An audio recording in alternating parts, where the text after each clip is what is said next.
Ano, pwede niyo po ano, ikwento ko ano yung na-experience niyo. Nga, yung patulog na, hindi ko alam kung tulog na ako noon, gising. Pero nakapatay yung ilaw namin. Yung gabi na yun. Kasi nakita ko lang siya. Araw-araw, Hindi naman siya araw-araw. parang padaan-daan lang ganun. Parang naka-stay lang siyang gano'n sa may bintana. Kita mo yung mukha niya? Hindi naman.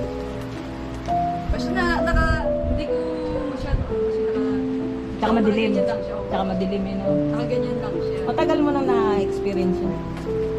Ano siya, dito lang, yun na, nakaraang taon lang yun na yun. Nakaraang taon. Itong bago lang. Kasi kailan ako nagpatawas. Bukod sa kanya, sino pa yung na ano?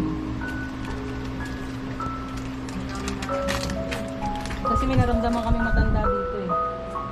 Nung nagpunta kami nung nakaraan. Merong nagbubukas ng doorknob ko.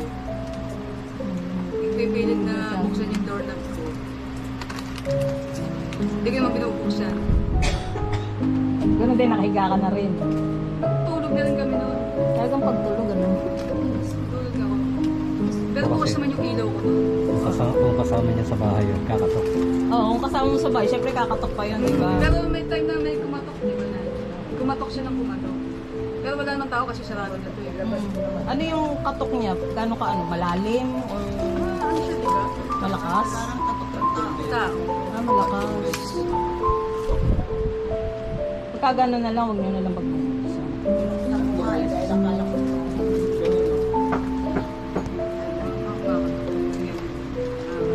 Tapos ano pa bukod dun?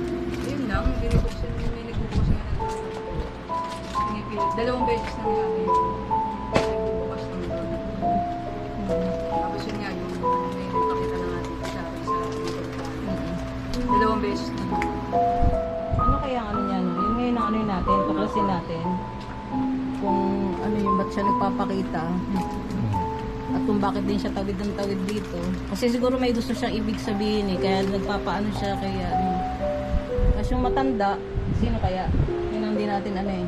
Sabi niyo kasi di ba bumababa ng hagdan? Kasi no, Kasi may Bababa ng namatay dyan na... Yun, Or yung dating may-ari ng bahay. Parang ganun, may-ari ng lupa. Kasi nung namatay na yun, hindi naman talaga siya napatay dito. Hindi na ito. naibaba dito sa may hagdanan. Ah, dito nakatira. Dito siya natutulog. Ah, matanda.